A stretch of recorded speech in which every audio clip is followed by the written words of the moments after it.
This is lecture 27 of EC253C, and today we will be discussing about interrupts. We will start a new topic, that's interrupts. In interrupts we will be discussing about what interrupts are, what are interrupts, and what is polling, and how are interrupts different than polling. Then we'll be discussing about some terminology used in interrupts. We'll be discussing about what ISR is, interrupt service routine, and also interrupt vector table. What is an interrupt vector table? Then we'll be discussing about various interrupts that are present in AVR microcontrollers. We'll be discussing about the registers that are associated with various interrupts of AVR microcontrollers, AVR interrupt registers.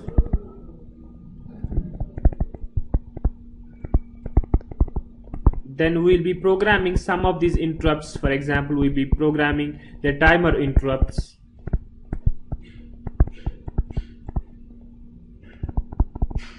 external hardware interrupts, at least these two, both in assembly and C. And lastly, we will be also discussing about a very important topic, that's interrupt priority in AVR microcontrollers.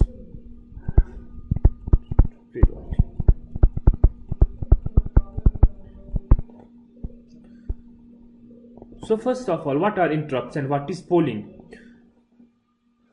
Interrupt versus polling.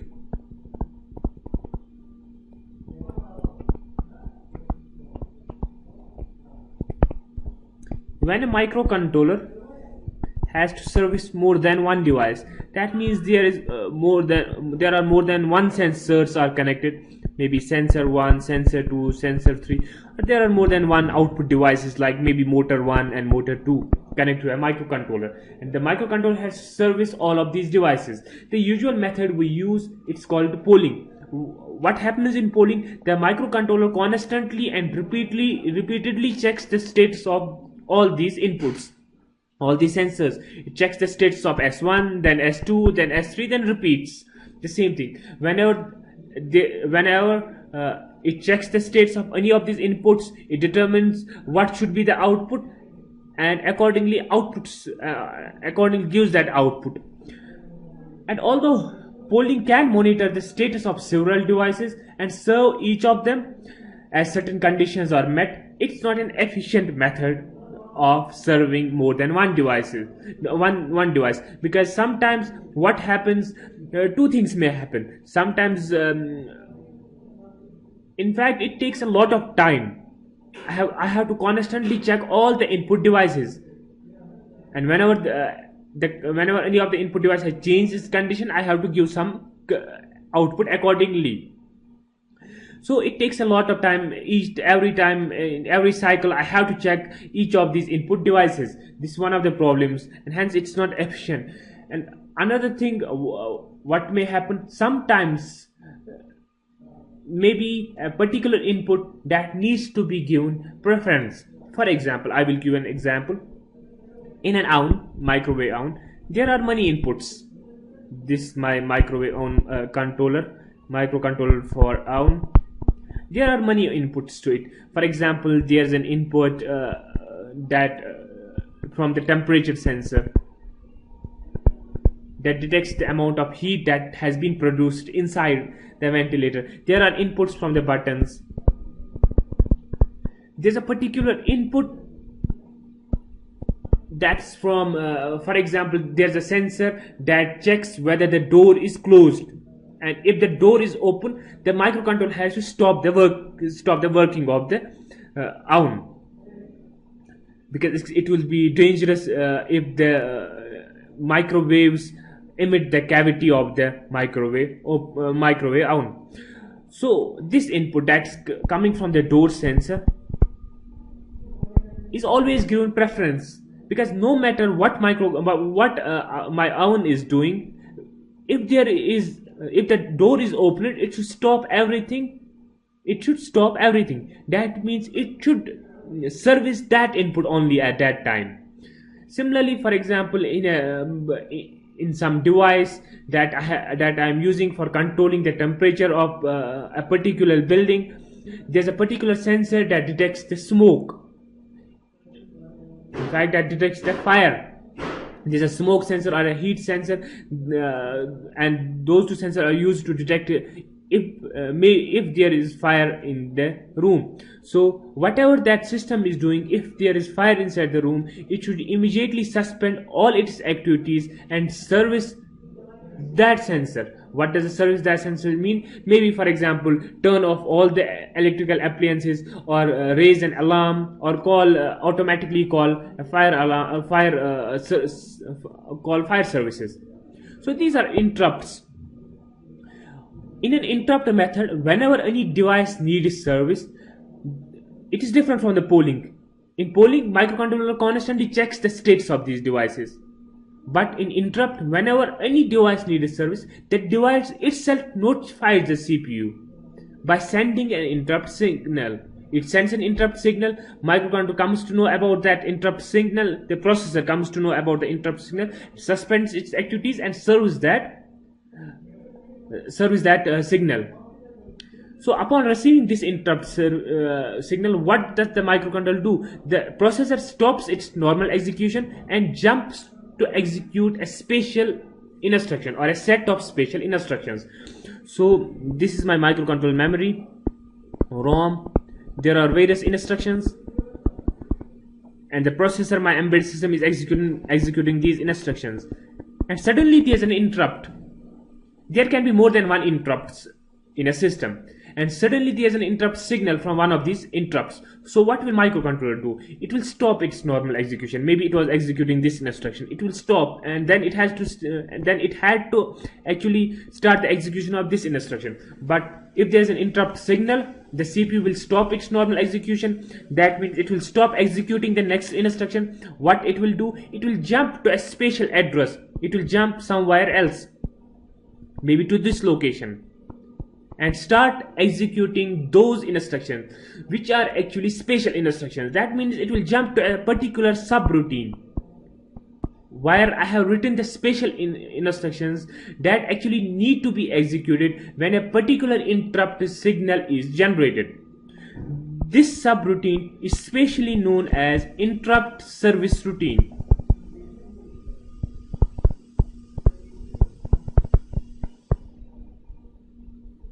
For each interrupt, we have an associated interrupt service routine which has a fixed address.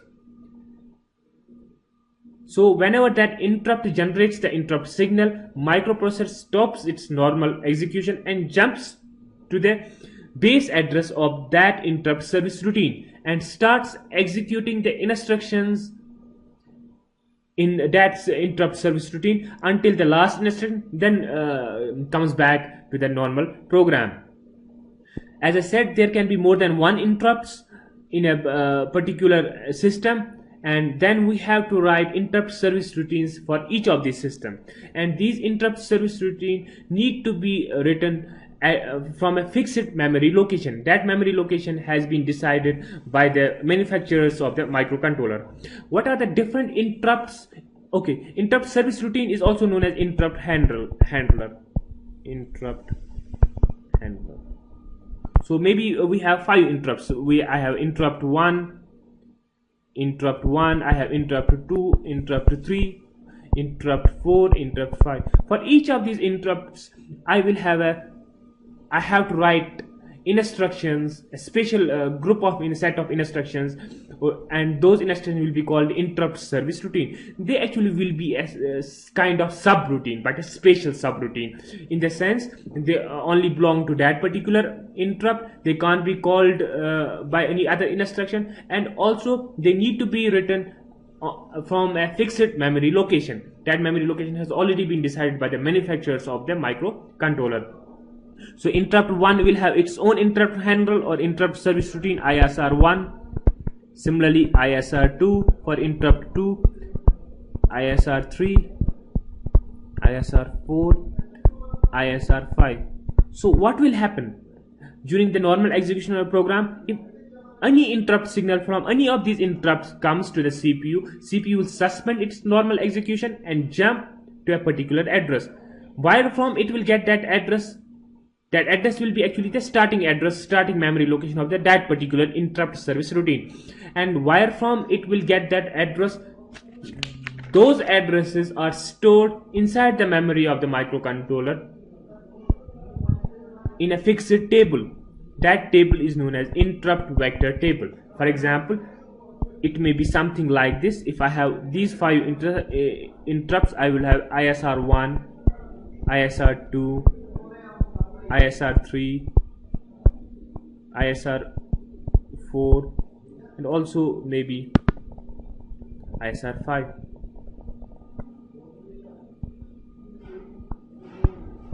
ISR5, and there will maybe fixed memory locations where I can find these ISR. This table is known as interrupt vector table. For example, maybe ISR1 is at a memory location 0010, ISR2 is at a memory location 0110, ISR3 is at memory location 0210, ISR4 is at some memory location 0250, ISR5 is at some memory location 0300.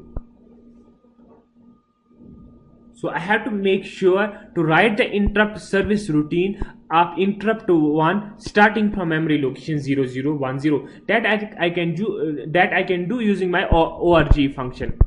Whenever I start writing the interrupt service routine, I have to force the processor to write the instruction from maybe org 0010. One more thing that we need to remember, that our main program should not be written at any of these memory locations, or there will be a conflict. So we must know the interrupt vector table so that we may know the address of each of the interrupt service routines present in our microcontroller, and then avoid writing our main program on these memory locations. I think that's fine. We can we can understand more things. It will be more clear when we'll be discussing some examples. So next, what are the interrupts that are present inside the AVR microcontrollers? AVR microcontrollers have interrupts coming from timers. Those we call the timer interrupts, timer 0 interrupt, timer 1 interrupt, timer 2 interrupt. We will be discussing what are they exactly. We also have interrupts from some of the input-output pins.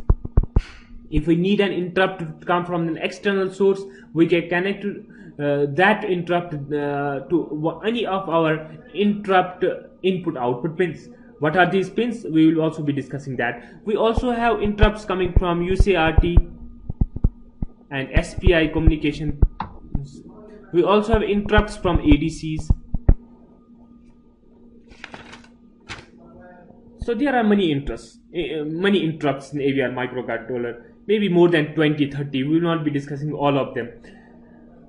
Let me give you the interrupt vector table of Atmega 328 microcontroller. Interrupt vector table will tell me where to write the interrupt service routine of each of these interrupts. Again, I will not be discussing or giving you the exact memory location of each of these interrupts, but we'll be discussing only some of the interrupts. The most important interrupt in any microcontroller is actually the reset. Because whenever the reset pin is pressed, microcontroller should stop its normal execution and restart the program. So it is also an interrupt. Whatever is happening inside the microcontroller, if there is a reset, it has to stop the execution, clear the contents of all the registers, and jump to the first memory location. So reset is the basic interrupt in every microcontroller. And where will be the interrupt service routine of Atmega 328 of reset interrupt? It should be at memory location 0000, because whenever there is an reset, it means that microcontroller has to restart executing the instructions from the first instruction. And we know that the microprocessor or the microcontroller expects that the first instruction, in fact the first instruction, the opcode of first instruction is burnt at the very first memory location, that is 0000. There are other interrupts also. For example, we have external hardware interrupt, we call it external hardware interrupt 0. It's actually present at second pin of port D.2. Whenever there is an interrupt signal from that pin, our microcontroller again stops execution and jumps to a particular memory location where it expects its interrupt service routine, and that particular location in this case is 0002. Similarly, we have external hardware interrupt 1.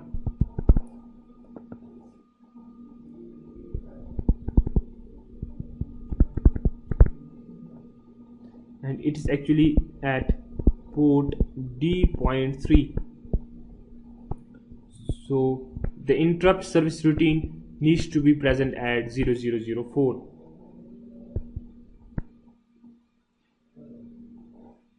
We have timer interrupts. In fact, we have 3 interrupts associated with each of the timers. Since we have 3 timers, interrupts associated with each of the interrupts, that means we have 9 timer interrupts present in AVR microcontroller. What are these timer interrupts? We have timer counter. Let me start with timer 2. We have timer counter 2, compare match interrupt. That's used when we do program in compare match mode. Compare match A interrupt, its service routine should be present as 000E. Similarly, we have timer counter 2, compare match B interrupt, its service routine is present as 0010.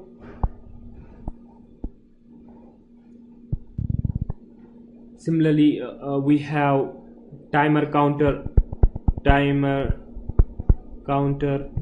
2, overflow interrupt, and that we have to write at 0012. Sorry, this is 0010.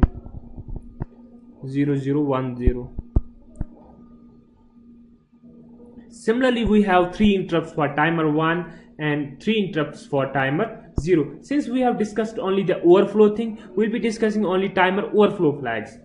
So let me ignore timer 1 compare interrupts. Timer or counter 1 overflow flag will be present at, or the interrupt service routine of this particular interrupt should be present at 001A, and also timer counter 2 overflow interrupt service routine, it should be present at 0020. There's one more important interrupt which we'll be discussing in our course, that is ADR conversion interrupt, ADC conversion interrupt. Its interrupt service routine should actually start from 002A. So this is our interrupt vector table for AVR microcontrollers. One thing you should have noticed here is that there is very little space or very limited memory present for each of these interrupts. For example, external hardware interrupt 0, its interrupt service routine should start from 000002, and then external hardware interrupt 1 service routine should start from 0004. This means I only have 2 memory locations to write the interrupt service routine of my external hardware interrupt 0. This is actually case for each of these interrupts. You might see that there's a large space between, maybe for example these 2 instructions, But since I have skipped some of the interrupts and some of the interrupt service routines, actually we don't have more than 2 bytes for any of the interrupt service routines. So what if I have more than one instructions in my interrupt service routine? What should I do? That will be discussed when we discuss an example. I hope you are getting my point. The thing I am discussing here is that for external hardware interrupt 0, I have only 2 memory locations to write its interrupt service routine, because from memory location 4, external hardware interrupt 1 service routine should start. So how do I actually put all of my instructions that are inside the interrupt service routine in just 2 memory locations? We'll discuss that later. Another thing you must have noticed is that the first memory location, the first maybe 20-30 memory locations are all occupied by the interrupt service routines. That means our main program, actually, that has been our practice so far, that means that is, we were starting our program using ORG0H and then writing our instructions. So our instructions, of course, of the instructions were actually stored at memory location 0, then 1, then 2, then 3, maybe up to 10 or 20 or 2A or 3A, depends on how long our program was. But now, as we have discussed the interrupts, we have seen that most of these first memory locations, in fact all of these first memory locations, are occupied by the interrupt service routines. Or let me put it like this: our microcontroller expects interrupt service routines in in all of these first memory locations. So whatever we were doing till now, that means writing programs immediately after writing ORG0H, that means our processor or the compiler was burning these instructions at memory location 0, 0, 1, 0, 2 was wrong. In fact, not wrong, it was okay. But if we have to use interrupts in our program, we don't have to write the main program in the first few memory locations. We have to shift our main program somewhere else. So that also needs to be taken in consideration when we write examples. Before discussing any example, let me discuss about the steps in executing an instruction, in executing an interrupt. What exactly happens when there is an interrupt signal from a particular interrupt? A particular interrupt needs service. It generates an interrupt signal and notifies CPU that I need your service. Something is happening. You need to act. You need to execute my interrupt service routine. What actually will happen? What will our processor do? The first step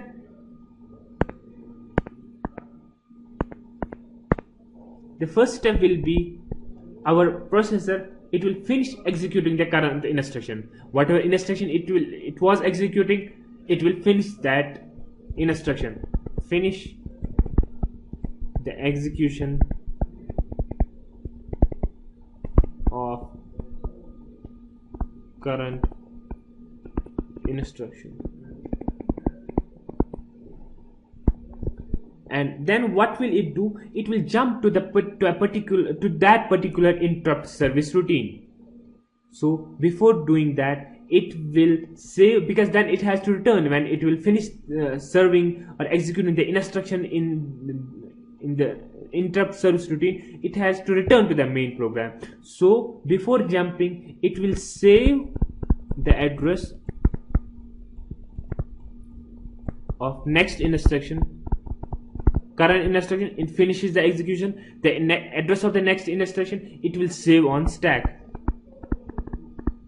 This is the second step. The third step, it will jump to interrupt vector table. It jump to this thing. Why it will jump here? To get the address of interrupt service routine. For example, there was an interrupt from timer counter 1 overflow. Timer 1 was overflow, and it is actually send an interrupt signal to the processor. So it will jump to the interrupt vector table, check the address, the starting address of the interrupt service routine of timer 1 overflow interrupt, that is 001A, and then jump to that address. So it will jump to IVT and get address of ISR, or I can simply write from IVT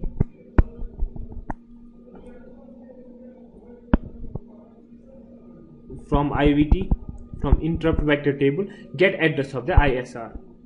What's the fourth step? Now it has to jump to that ISR, to that address. So it will jump to ISR. What does jumping to the ISR mean? That means the starting address, in this case for example this address 001A will be forcibly put in the program counter. That means a particular address of ISR is actually forcibly put in the program counter, so that the next instruction that will be executed will be the first instruction of the interrupt service routine. Then it will start executing all the instructions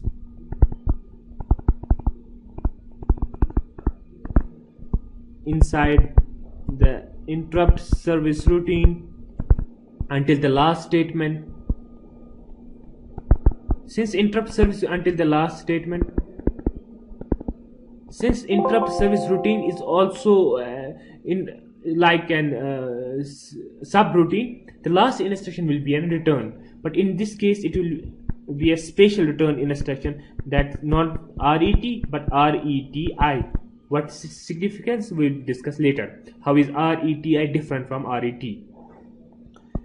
And whenever it will encounter this RETI, it will return to this instruction, the address of which it had saved on stack. That means after returning, it will get the instruction address, get instruction address from stack, and start executing normal program.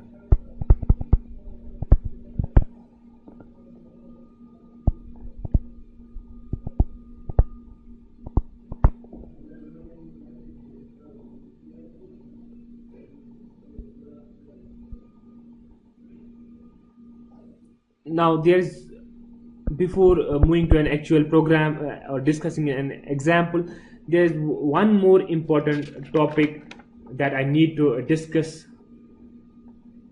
that is registers associated with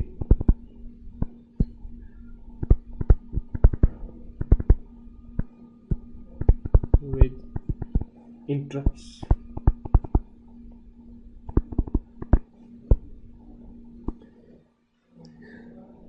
What's the job of the registers here?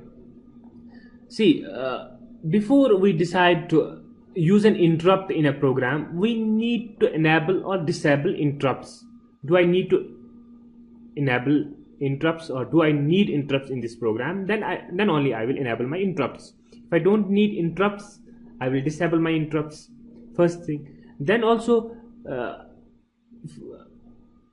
I have to check which interrupts I need in this program and only enable those interrupts. So there are particular registers that are used to enable and disable interrupts globally and then interrupts individually. And you should remember that upon reset, whenever I start my program or whenever I reset, all interrupts are masked. That means they are disabled.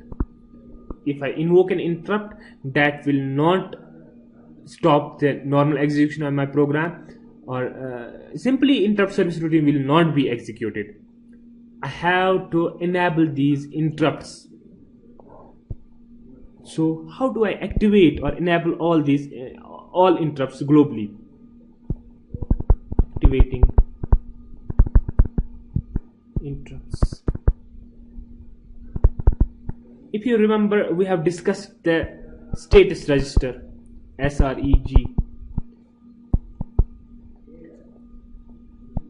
We had the carry flag, zero flag, negative flag, overflow flag, and then we had sign flag. We also had H and T, which we have not discussed. registers that are associated with interrupts. And what is the use of these registers? We discussed that these registers are used maybe for enabling and disabling the various interrupts. And then we started with discussing our status register, which we have already discussed, the flag register. We have many flags in it, like carry, zero, negative, overflow, sign flag. We have half carry flag, and we have also this T bit copy storage flag. And then the last bit, the 8th bit or the 7th bit, if we start from the 0 of this status register, is I, which is actually global interrupt enable. Global interrupt enable. All the other 7 bits of this register are actually flags, but this bit, the last bit, is not a flag, but it is associated with the interrupts. It is actually, this bit is used to enable or disable interrupts globally. That means all the interrupts. So if we want to use any of the interrupts in our program, we need to enable interrupts. So how we actually enable interrupts? We need to write 1 to this bit. 1 means enabling, and 0 means disabling interrupts. To this bit, the 8th bit, which is known as bit I, or bit SREG 0.7, we need to write 1 so that the interrupts are enabled globally. And after that, we need to enable individual interrupts we want to use. To write 1 to this bit, we have a special command that is known as SEI. SEI. Set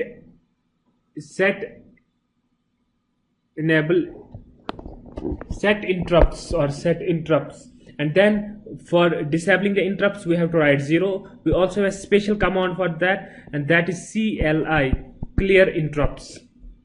So these are 2 special commands we need to execute before writing interrupts in our, or before using interrupts in our programs. What these 2 commands do, they actually, SEI, it puts a 1 in the last bit of the status register, thus globally enabling all the interrupts. That means we can now use the interrupts, and if we have to disable the interrupts later, we can use the command CLI.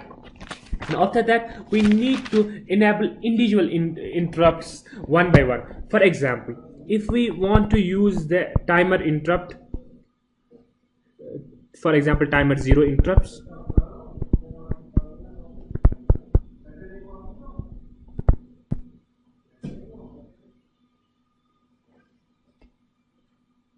timer 0 interrupt.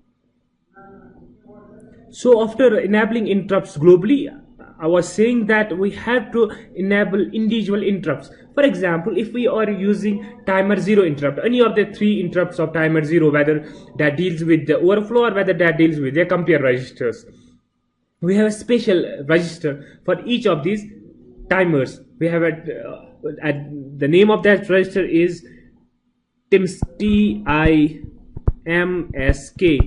For timer 0, we have TIMSK0. For timer 1, we have TIMSK1, and for timer 2, we have TIMSK2. So these registers are used to enable the corresponding timer interrupts. For example, if I am using any of the interrupts of timer 0, we need to write some data into timer TIMSK0. TIMSK0, only 3 bits are used because we have only 3 bits, 3 time interrupts associated with timer 0. The rest of the 5 bits are unused. These bits are unused, 5 bits. These 3 bits, they are known as timer overflow,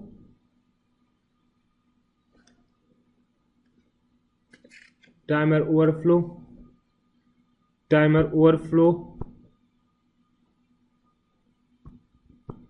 interrupt, timer overflow interrupt TOI 0E, timer interrupt overflow timer overflow interrupt of 0 enable, and then output compare interrupt enable 0 A and output compare interrupt enable 0 B. Similar registers we have for similar register for timer 1 and timer 2, TIMSK1 and TIMSK2, same things in them also. So if we want to enable any of the 3 interrupts of timer 0 apart from globally enabling interrupts by using SEI command, we need to write 1 to that corresponding bit. For example, if we need to enable timer overflow, which we'll be using mostly timer overflow interrupt of timer 0, we have to write 1 to this bit, and if we want to disable it, we have to write 0. By default there's a 0 in here. Similarly for timer 1, if I want to, for example, enable some overflow timer 1 overflow interrupt, I need to write 1 to the first bit of TIMSK1. Similarly for timer 2, all the other bits will be 0 because we are not using any of the other 2 interrupts, and rest of the 5 bits they are unused, so there can be any number. Let's do an example that will actually show us why are interrupts important, and also how to use an interrupt.